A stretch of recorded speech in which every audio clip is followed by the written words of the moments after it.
오늘부터 말라기서 말씀을 함께 보겠는데요. 말라기서는 구약의 맨 마지막에 있는 말씀이죠.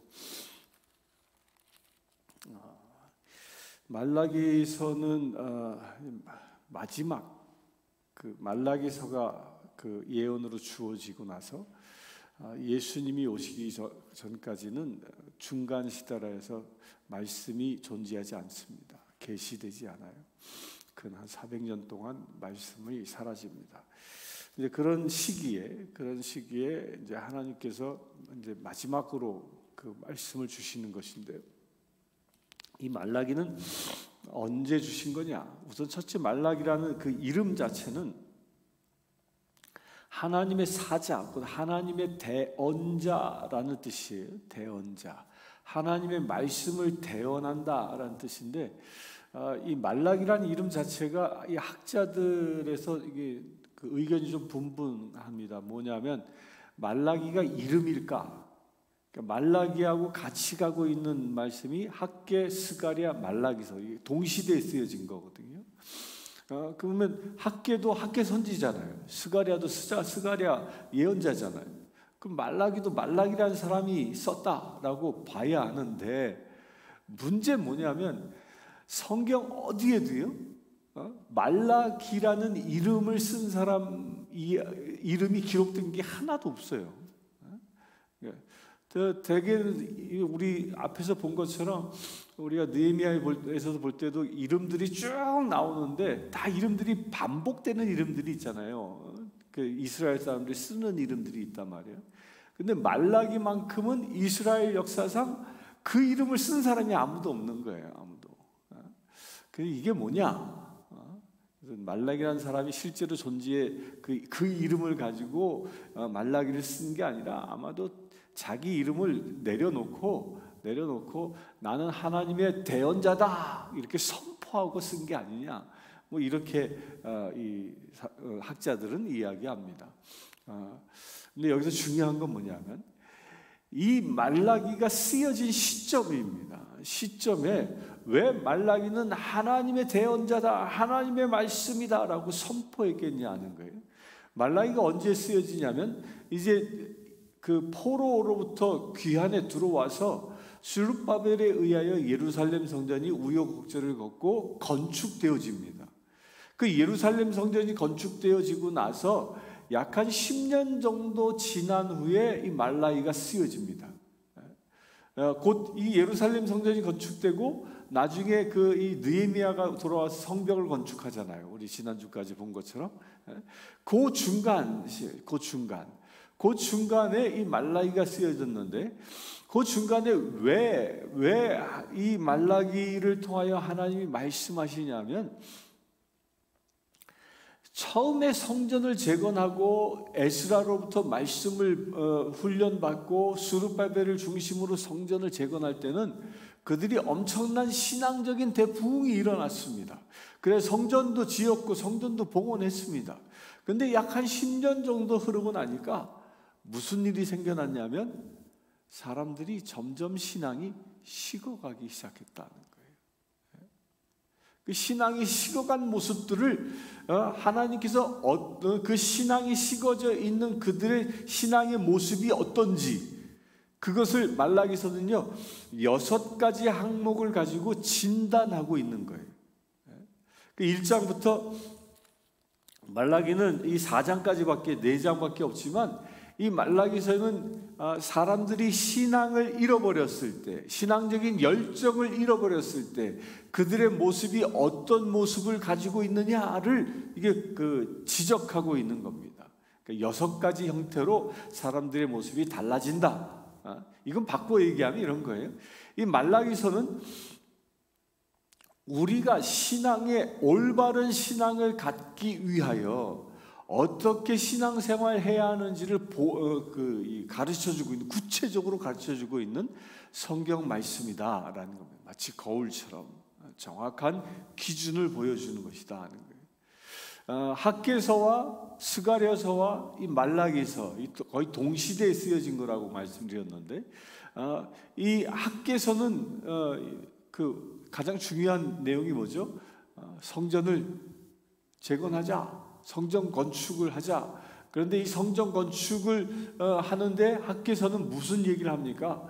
하나님의 성전을 건축하는데 아주 지성적으로, 논리적으로 하나님을 성전을 지어야 할 이유를 설명합니다. 또 이 스가랴서는 뭘 얘기하죠? 스가랴서는 이 예언서잖아요. 계시록과 같습니다. 곧 환상과 그 영적인 이야기를 쓰고 있습니다. 그러니까 학계에서는 아주 지성적인 이야기를 쓰고 있다면, 지적인 이야기를 쓰고 있다면, 스가랴서는 아주 영적인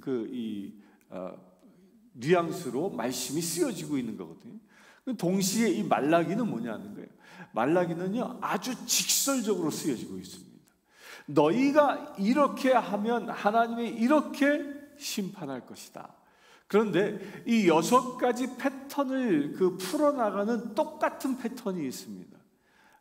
무슨 패턴이냐면, 하나님께서 먼저 이렇게 그들의 잘못된 것을 지적합니다.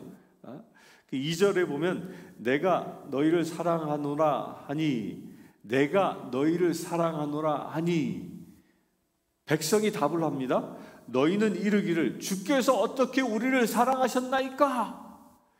이렇게 백성들이 반문한다는 거예요. 내가 너희를 사랑했다라고 선언했는데, 아니 우리를 언제 사랑했어요? 지금 이 말라기서가 왜 이런 얘기가 나오냐면, 성전을 재건했습니다. 그런데 우리 느헤미야서에서 본 것처럼 성벽이 재건되기 전까지 예루살렘 성전 주변에는 사람이 살 만한 조건이 없었다고 그랬잖아요. 피폐해 있었거든요. 성벽의 보호를 받지 못하니까 거기서 거주하기 위해서 수시로 도적대들이 들어오는 겁니다. 그러니까 그들의 삶이 아주 힘들기 짝이 없는 그런 삶이었다는 거예요. 그러니까 이 사람들이 그런 생각하는 거예요. 하나님이 우리를 사랑하셨다고요? 언제요? 우리를 언제 사랑했습니까? 우리를 사랑했다면 이렇게 고난 가운데 놔두겠습니까? 이렇게 반문하고 있다는 겁니다. 곧 하나님께서 그 신앙의 가장 중요한 포인트를 지적해주면 그거에 대한 반발을 하고, 그 반발을 이야기를 듣고 있으면 하나님이 뭐라고 얘기하냐면, 이 4절에 보면 여호와의 영원한 진노를 받은 백성이라 할 것이다. 막 진노할 것이다. 이걸 에서 이야기를 들어와서 이야기를 합니다. 그 얘기는 간단히 찝으면 이런 거예요. 하나님이 너희를 사랑했어? 아니요, 우리가 언제 하나님이 우리를 사랑했단 말이요? 라고 얘기하니까 하나님이 내 이놈이라고 얘기하는 거와 똑같은 거예요. 내가 너희를 얼만큼 사랑한 줄 아냐? 하나님의 사랑의 방법에 대하여 에서와 야곱의 이야기를 통해서 이야기하고 있는 겁니다. 여기서 에서와 야곱의 이야기, 하나님은 야곱을 사랑하시고 에서를 미워했다 얘기합니다. 그래서 에서의 후손인 에돔도 미워했다라고 얘기합니다. 그러면 에서는 왜 미워하고 야곱은 왜 사랑했느냐? 이 얘기가 나올 거 아니에요. 외형적으로 보면요, 에서가 훨씬 더 남성적인 사람이죠. 또 에서는 장자예요. 당시 고대 근동 지역에서는 당연히 축복을 받아야 하는 첫 번째 순위이거든요. 그런데 야곱이 야곱 다 뺏어가잖아요. 장자권도 뺏어가, 축복권도 뺏어가, 싹 뺏어가잖아요. 그런 야가 빠진 표현이 그렇지, 조금 더 리얼하게 표현하면 야곱은 뭐하는데 속이는 자잖아요. 속이는 자, 사기꾼과 거의 다를 바 없잖아요. 근데 그런 사람을 왜 하나님이 사랑하셨냐는 거예요. 그 사랑이 뭐냐면요, 오늘 이 말씀 2절에 보면 내가 너희를 사랑하였노라, 이 사랑한다라는 말은 히브리 원어는 아하부예요. 아하부. 이 아하부라는 말은요, 헬라어로 번역하면 아가페라는 말이에요. 아가페라는 말. 곧 이 아가페, 이 아하브라는 말은 또 무슨 뜻을 가지고 있냐면 내가 선택했다라는 뜻을 가지고 있는 거예요. 선택했다. 이 구약에서의 이 사랑이라는 개념은 선택받았다라는 개념인 거예요. 하나님께로부터 선택받았기 때문에 우리가 하나님의 사랑을 받는다는 거예요. 다시 얘기하면 이런 겁니다. 내가 하나님을 사랑했기 때문에 하나님이 나를 택하신 것이 아니라 내가 야곱과 같은 사람일지라도 하나님께서 나를 일방적으로 선택하셨다라는 겁니다. 이 얘기는 뭐와 같은 거냐면요, 우리가 죄인임에도 불구하고 우리는 의인이 아닙니다. 우리는 장자권을 가진 그런 존재가 아닙니다. 에서와 같은 존재가 아닙니다. 그러나 그럼에도 불구하고 우리를 하나님께서 선택하셨다라는 겁니다. 그래서 선택하셨기 때문에 하나님의 사랑을 받는 것이라는 거예요. 이 얘기는 무엇을 얘기해요? 나의 공로로 하나님의 사랑을 얻는 게 아니라 하나님의 일방적인 사랑으로 내가 택함받아 하나님의 사랑을 받는 것이라는 거예요. 그래서 구원에는 값이 없는 겁니다. 값이 없는 겁니다. 이건 사도 바울도 이와 비슷한 얘기를 하지요. 공로로 내가 뭔가를 했기 때문에 공로로 하나님의 나라에 가는 게 아니라 하나님의 일방적인 택함으로 인하여 내가 하나님의 나라에 간다는 겁니다. 또 우리 느헤미야서를 보면서 뭘 배웠어요? 굵은 베옷을 입는 이유가 뭐였다고 그랬어요? 땀 흘려 일해서 하나님을 섬기는 게 아니라 땀 흘리지 않고 일하지 않고 내가 일해서 하나님께 인정받는 게 아니라 내가 땀 흘리지 않고 오직 하나님께 예배함으로 인하여 하나님께 인정받는다, 하나님께 택함 받았다라는 거죠. 베옷을 입는다는 건 땀 흘리지 않는다라는 표현인 거죠. 그 얘기를 하고 있는 겁니다. 우리는 하나님이 우리를 택한 존재라는 겁니다. 택함 받은 존재다. 이걸 분명히 알면요, 우리가 살아가는 지금 삶의 현장에서 슬퍼하거나 우울증에 빠지거나 그럴 이유가 없는 것이죠. 또 두 번째 이유에 대하여 6절부터 얘기하는데, 6절에는 뭘 얘기해요? 6절에 보면, 중간에 보면 내가 아버지일진데 나를 공경함이 어디 있느냐, 내가 주인일진데 나를 두려워함이 어디 있느냐, 이렇게 주님이 질문합니다. 그러자 백성들이 뭐라고 대답해요? 너희는 이르기를 우리가 어떻게 주의 이름을 멸시하였나이까? 이게 또 뭐야? 대꾸하는 거예요. 아유, 우리가 어떻게 하나님을 멸시했습니까? 대꾸하는 겁니다. 그러자 하나님이 멸시한 그 내용, 당신이 친히 멸시당한, 하나님 멸시당한 그 내용을 얘기합니다. 그 내용이 뭐예요? 더러운 떡을 제사에 드리고 눈먼 짐승을 희생제물로 드리고 심지어 병든 짐승을 희생제물로 드렸다는 거예요. 이건 다 무엇을 얘기해요? 하나님의 말씀을 거역한 겁니다. 하나님께 드리는 제물은 흠이 없는 것이어야 하지요. 또 이 떡을 드려도요, 첫 번 떡, 가장 신선한 떡을 드려야 하는 겁니다. 제물로 드리는 짐승들은 털끝 하나 흠이 없는 것을 하나님께 드려야 하는 거예요. 그럼에도 불구하고 그 모든 것들을 다 무시해버리고 쓰다 남은 것을 드리고 먹다 남은 걸 드리고 자기가 가지고 있는 짐승 중에 상품 가치가 없는, 내다 팔 수 없는 그런 쓰레기와 같은 것을 드리고, 이런 것 자체가 뭐야? 하나님을 경멸하고 있다라는 겁니다. 이건 무엇을 지금 우리에게 얘기하는 걸까요? 무엇을 얘기할까요? 천주교 신부님이 쓴 책 중에 이런 책이 있어요. 1,000원짜리 하나님이라는 책 제목이 1,000원짜리 하나님이야. 그게 뭔 얘기냐면요. 그 신부님이 이 시골에 그 공소 있잖아요. 공소라고 아세요? 천주교는 본당이 있고 공소가 있어요. 본당에는 신부님이 거기 함께 하고 있고, 공소는 이 본당 신부님이 이렇게 주일마다 이렇게 순회하면서 예배만 드리는 그런 곳이에요. 근데 공소에 이렇게 가서 그 공소에 있는 그 신자들을 이제 신방하는데 그 신자들이 그 신자들의 대부분이 그러더라는 거예요. 1년에 뭐 부활절, 성탄절 때만 교회 나오는 거예요. 그리고 대부분의 신자들이 헌금을 하는데 얼마나 하냐면 딱 1,000원만 하더래. 1,000원만. 1,000원만. 그래서 신자들한테 그랬다는 거예요. 주일 예배 좀 잘 지키세요. 그랬더니 1년에 2번만 나가면 됐지 뭘 지키냐고. 그러니까 그래도 말씀은 주일을 거룩하게 지키라고 했는데 잘 지키세요. 그랬더니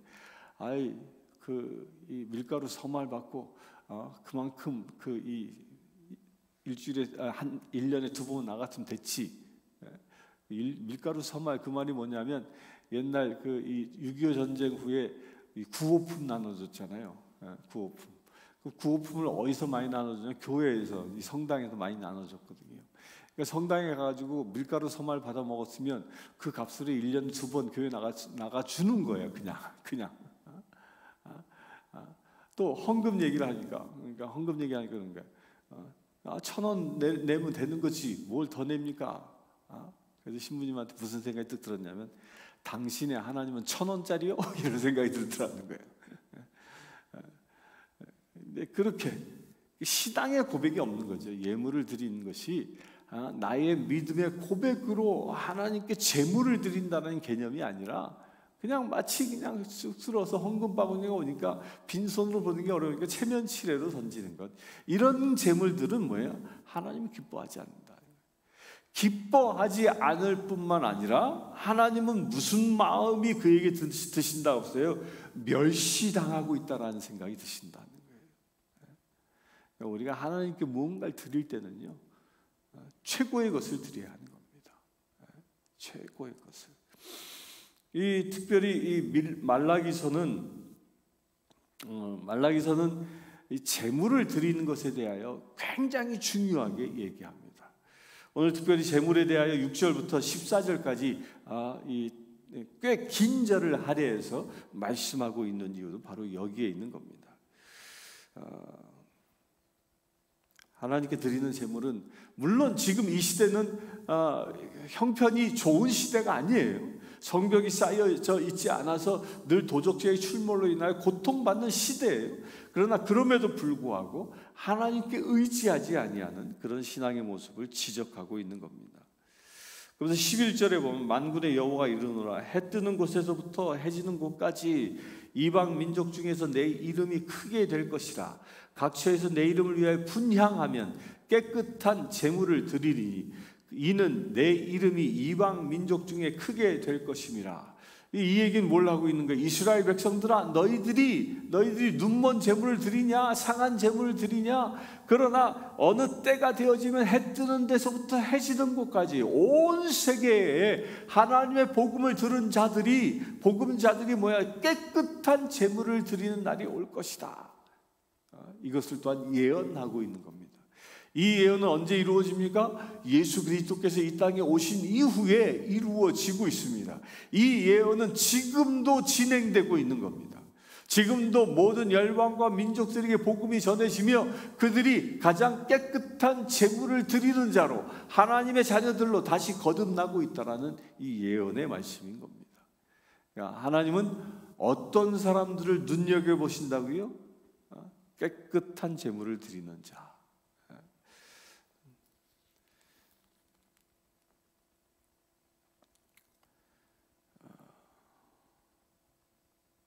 14절에는 무시무시한 얘기도 합니다.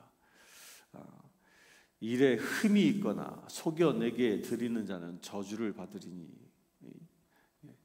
이 재물 잘못 드리면 축복을 받는 게 아니라 뭘 받는다? 저주를 받는다. 이게 말라기서 처음의 시작입니다. 말라기서 1장엔 두 가지의 기준을 얘기합니다. 우리가 하나님께 택함 받은 사람이다 라는 이야기. 내 형편과 처지가 어떠할지라도 우리는 하나님께 택함 받아 하나님의 은혜로 구원받은 존재임을 얘기하고요. 두 번째 뭐예요? 흠없고 정결한 예물을 하나님께 곧 정결한 예배를 드리는 자로 회복되기를 주님은 원하신다는 겁니다. 이 두 가지 덕목이 오늘 하루 여러분들 가운데 성찰되어지고 진정 하나님의 택함 받은 자답게 예배하는 오늘 하루 되기를 주의 이름으로 축원합니다. 함께 기도하겠습니다.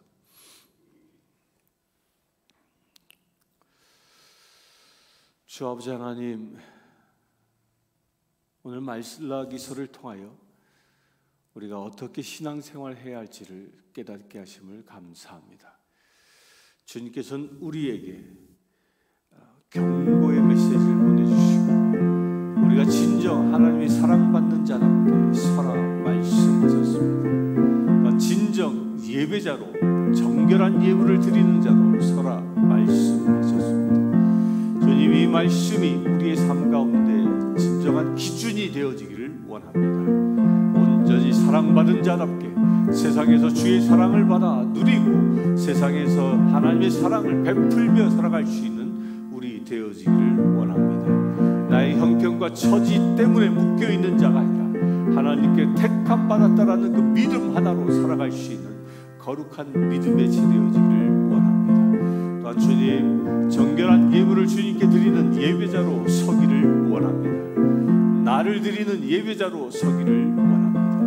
나 또한 정결한 제물 되어져 주님 앞에 드려지는 거룩한 믿음의 지 되어지기를 원합니다. 주 예수 그리스도의 보혈로 우리를 씻어주시고 우리의 삶이 온전히 정결한 예물 되어지는 거룩한 삶이 되게 하여 주시옵소서. 우리 주 예수 그리스도의 이름으로 기도드리옵나이다.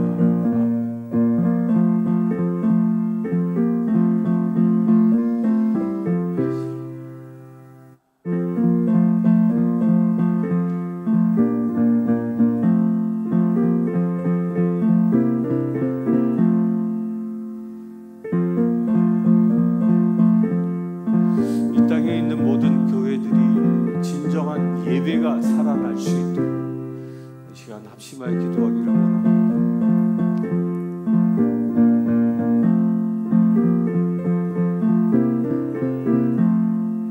주 아버지 하나님,